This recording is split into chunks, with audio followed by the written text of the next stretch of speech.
Ayan guys, magandang araw po muli sa inyong lahat. Ayan, ngayong araw po ay panibagong vlog na naman po namin ni Dagay. Ngayong araw po ay araw po ng Biyernes. Ayan, pupunta po kami ng Talubatib at magpapacheck up nga po si Dagay sa Talubatib. At syempre, hindi na po kami didiretso ng diet kasi nga po wala naman pong schedule si Doktora Esquadra ngayon. Kasi nagchat naman po ako sa kanya ay wala daw po siyang schedule ngayon sa diet. Kaya ang gagawin po namin, dito na lang po kami sa Talubatib na magpapacheck up para malaman po kung ano po ang yung pong mapalaboratory na lang po ng dugo po ni Dagay. Tuloy pa check up na rin po.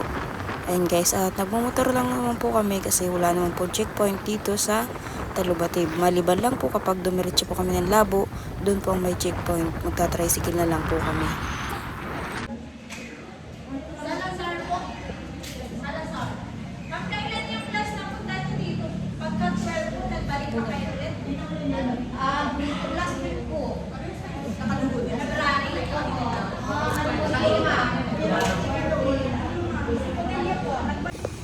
Ayun guys, at nandito po kami sa labas. Sa labas po ng hospital at wala pa po yung nurse, yung doktor po pala. Alas 10 pa daw po dadating. Pero nakapagpalista naman na po si Dagay. Ayan, nandito po kami sa may tindahan at may gustong bilhin lang po si Dagay. Ayan. Hindi na po kami nakadiretso sa daet kay Doktora Esquadra at wala pong schedule ngayon si Doktora Esquadra. Kaya dito na lang po kami sa Labo. Papuntang daet rin po ito. Malapit na po ito sa daet.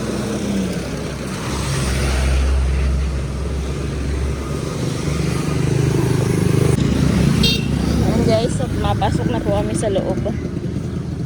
Doon po sa check-upan.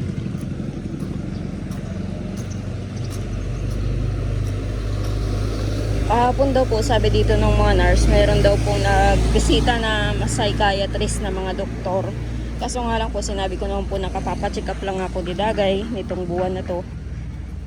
Nakapagpacheck up naman po sa psychiatrist kay Doktora Esquadra nga po. Kaya meron daw po ditong nagbisita kahapon ay hindi naman po namin alam. Ngayon lang po kami nagpunta dito. At si Dr. Esquadra naman po ay wala ngayon. Wala po ngayong schedule. Ayan, lakad ni Dagay. Paingka-ingka pa din siya.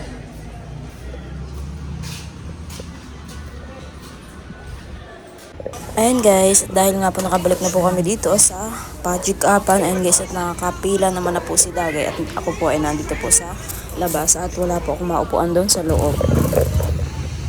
Ayan guys, at nandito na po kami sa labas at galing na po kami sa loob po ng check-upan.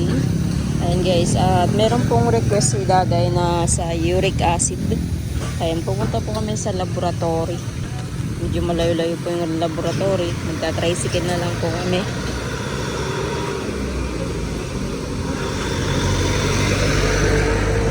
Medyo malayo-layo po yung laboratory. At syempre, binigyan din po ng reseta si Dagay. Ayan.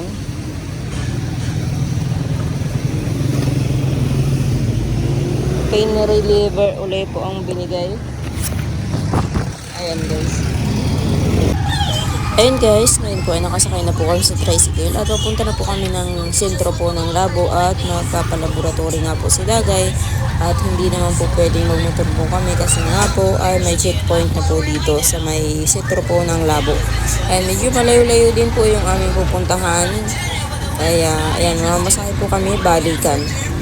At syempre po guys, bago po kami pupunta po sa sentro ng Labo ay kumain na muna po kami ni Dagay. Kaya katatapos lang po namin kumain ni Dagay sa kantin.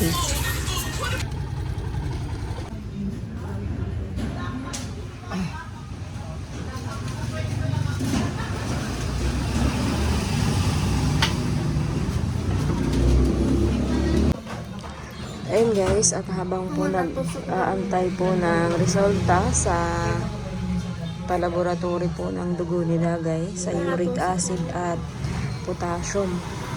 Ayan, kasama na po ang potassium sa pagpapalaboratory po ng kanyang dugo. Dito na muna po kami sa pitsahan. Pizza muna po ang Dagay habang nag-aantay kasi 1 oras daw pong mag-aantay. pumasok na nga nung chicken. Sino may gawa? Yung nag-ano ko ng pili. Ano, masakit pa yung inano mo sa'yo? May daming daw ang kinuha. Isang ano.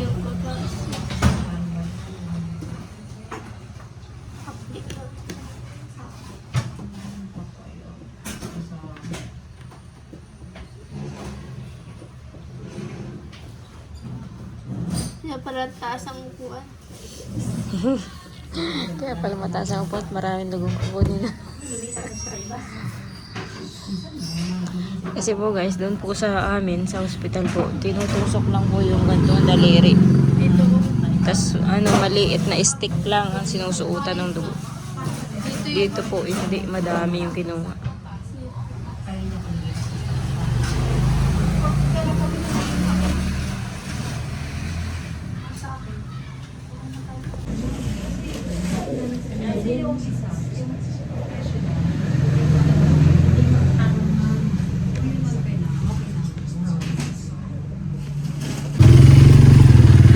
Ayun guys, at balik na po kami doon sa hospital kung saan po nag-request si doktora na pa-laboratory po ng dugo po ni Dagay. At ito na nga po yung resulta. Ayan.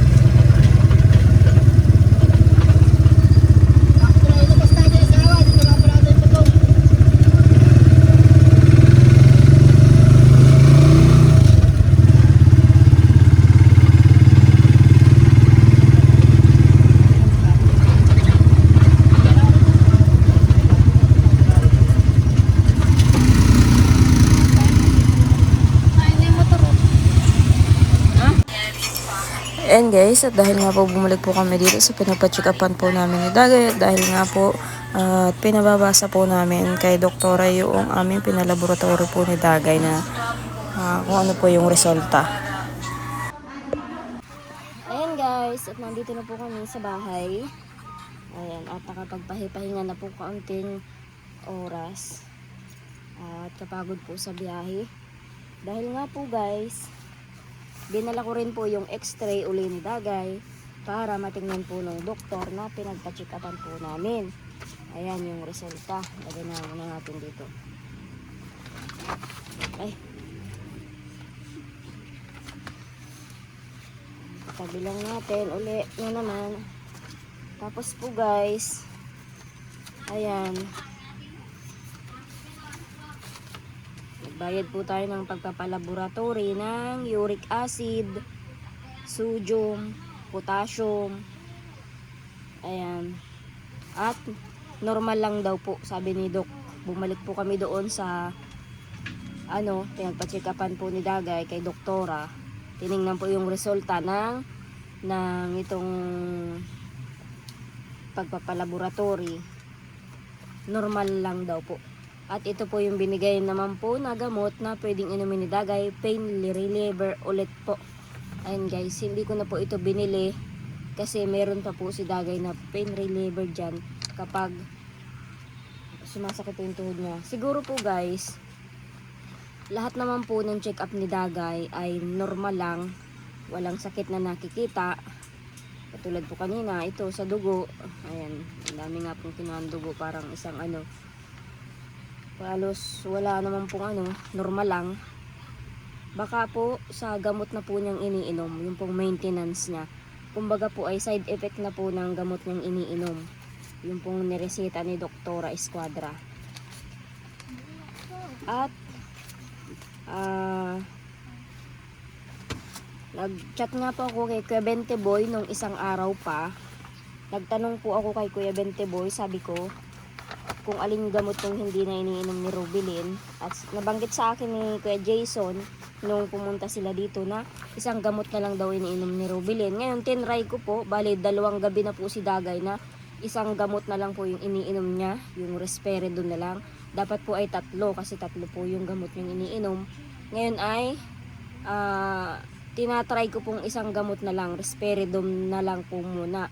Ang sabi sa akin ni Kuya Bente Boy, masdan ko kung babalik o hindi, o may pagkakaiba naman kung makikita kong mag-iiba na naman si Dagay, saka ko pa inumin uli ng clozapine o kaya Bepiridine.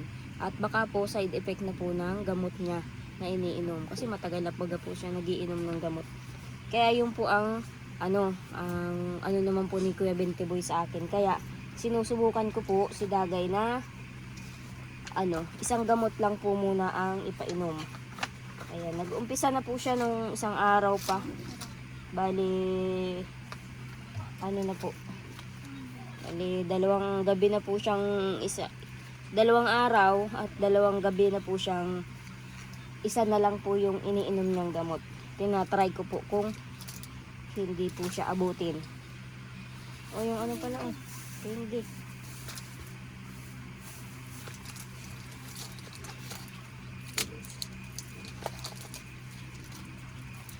Sabi ko pala to. Kailangan mga nakatabi ang Ayan. At ay, ang laki. Wala siya.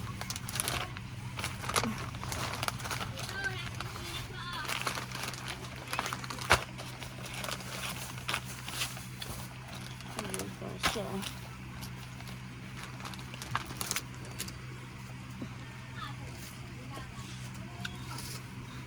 Kaya yun po guys. Ay maraming salamat po pala dun po sa nagbigay ng 3,000 pesos. Ayan, at may po kami gasolina, tapos naipamasahe balik-balikan. Ang layo nga po kasi sa Talupatib po kami nagpa-check up kasi nga po, nabanggit ko po sa inyo, wala po si Dr. Esquadra, hindi na po kami nagpunta doon. Pero malapit na rin po sa Daet yun. Tapos dahil wala po nga pong laboratory doon sa check-up na yun, pupunta pa po kami ng sentro ng labo. Sa unahan pa po yun, kaya nag-tricycle kami. Ayun, pamasahe namin, balikan. Tapos yung gasolina namin naman, papunta doon. Medyo malayo-layo din po yun ay. Papunta na pong Daet din yun.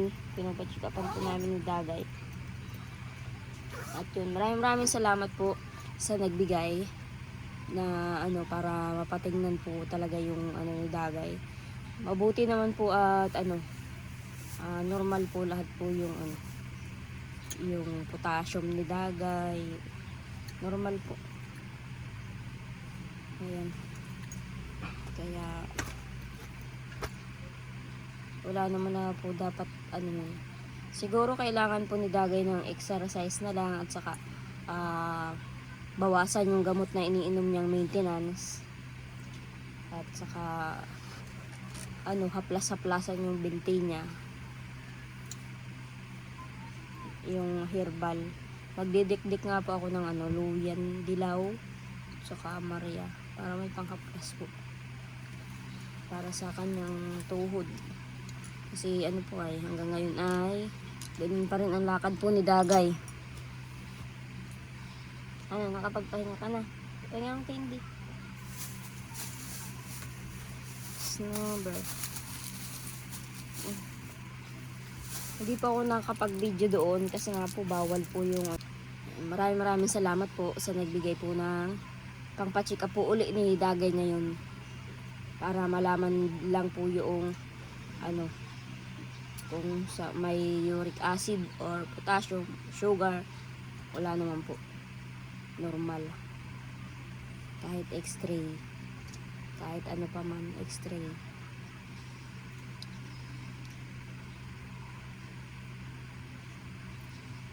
At ngayon naman po guys, dahil nga po hapon na, ay pupunta po kami kay nanay. Pupunta po kay nanay, may ihahatid lang po ako.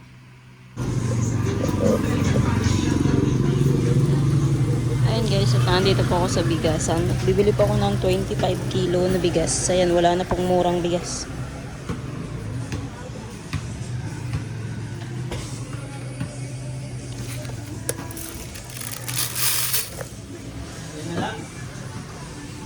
Ito na lang po.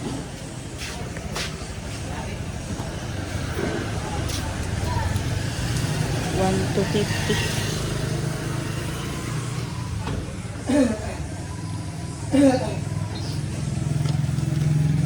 Buti pa yung malagkit nagbaba. Yung bigas pataas.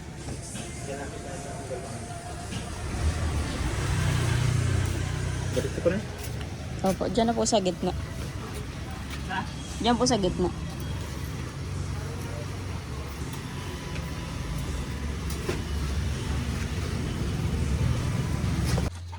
Ayun guys, nandito po ang kala nanay. Wala dito pala si Papa, akala ko wala.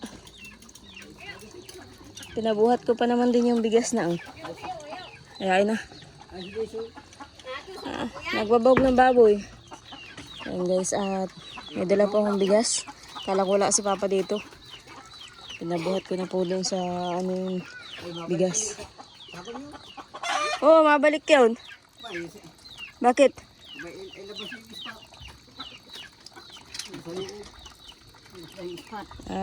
Madaan kami doon. Ano yan natin dyan? Kaya di siya yung susi na eh. Ano sa akin? Pinabuhat ko na pati yung bigas. Oh. Kala ko wala dito si Papa. Ayun oh.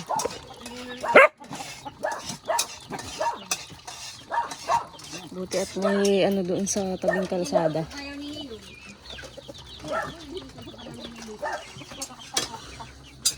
Buti may nagtatambay.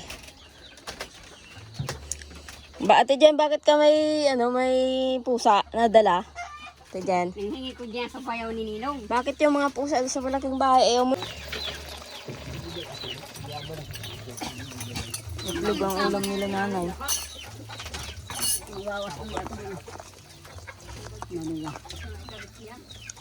Ay, sa tindahan ito galing. Nanay, may nagbigay sa inyong bigas. 25 kilo. Yan ay 1,250 yan. Bili. Katulad ito ng bigas sa bahay. Papa, lagay mo na ito dyan sa loob, sa bigasan nyo. Kala ko wala si Papa.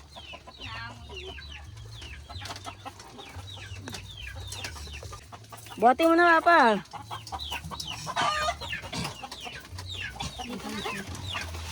May bigas pa kay nanay? Ha? Ilan nanay? Ang dilim. Dalawa. May bigas pa kay nanay? Nanay? Ha? O, saan galing yung bigas nyo? Ay, yung nga pala yung binigay ko sa iyong 350 kahapon. Binili. 350 yung binigay ko sa iyo. Sa akin ni Dagay, yung 50. Hiningi ni Dagay. Ay, kaya 300 lang. Bakit ang disabon? Kakasupa. Nanay, ay kay Papa na lang. Ayan Papa, dahil nagbigay sila Ate Bibi, yung mag-asawa nanay, ng 2,000, kaya lang binili ko ng bigas, 1,250 yung bigas. Yung sukli ay bibigay ko sa inyo. Ang balak sana nila Ate Bibi ay bayaran yung utang ninyo sa uling. Hindi ba nagpayag nanay? Hindi. Ha? Hindi nagpayag. Bakit? Ay, Ha? usapan ay uling. Uling ang usapan. Utang kami nila, ay 550 ang utang namin ay hindi. 550. Nasa sunod ko na lang. Oo, ito yung sukli. Ayan. 500. Kasi ito ay 250. 750 kasi 1,250 yung yung bigas. Nanay, magandang salamat. Nanay.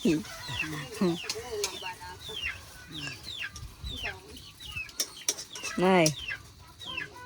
Ano? Ano sabi mo? Hindi magandang sanat.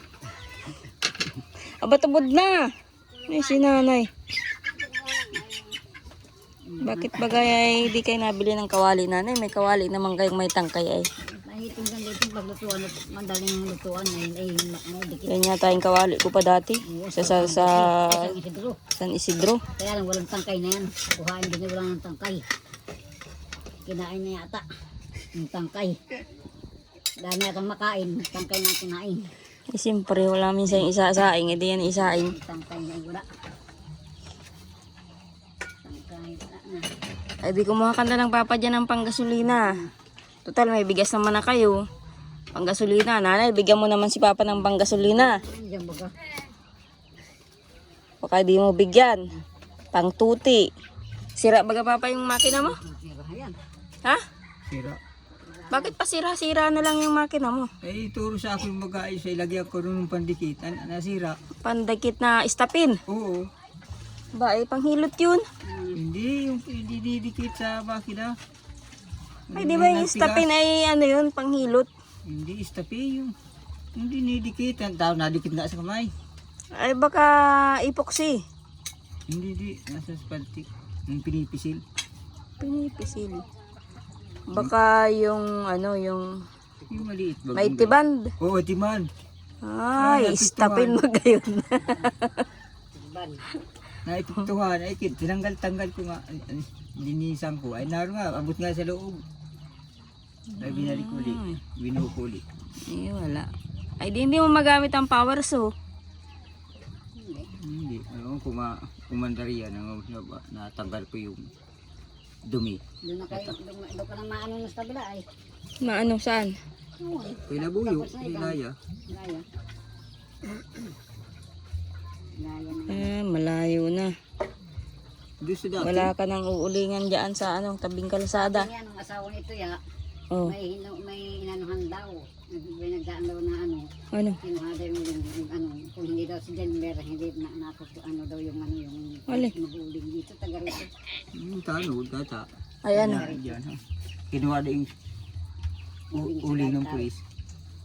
Ah, baka may nagsumbong. Ay, meron nga. Meron nag-tut-tut-tut. May nagsumbong, kaya... Eh, kung hindi si Denver. Nakanainggit. Hindi si Denver daw. Ay, katulad ninyo, kakaunti naman yung nahangon ninyong uling, palima-limang sako, 6, oh. Tapos kukuhaan pa nila. Sabi nito yan, asawa, wag lang daw ilagay sa kalsada dito dun sa ibaba. Magkano ba kuha nito yan ang uling? Nanay? Dapat nanay, huwag ka na munang umutang doon. Nanay? Eh, siyempre, kung kawalan, siyempre nangungutang ako. Oy, may bigas naman kayo. Kung Oh. wala, binulang pa. Oh, huwag ka na muna mangutang. Ngunang kami sa lunis. Oh. Yung ano, ibayad ninyo muna yung uling. Tapos huwag na muna kayong mangutang. Problema ko ngayon, kay tataba di ngayon. 2,000 ay agay nasira agay yung makina.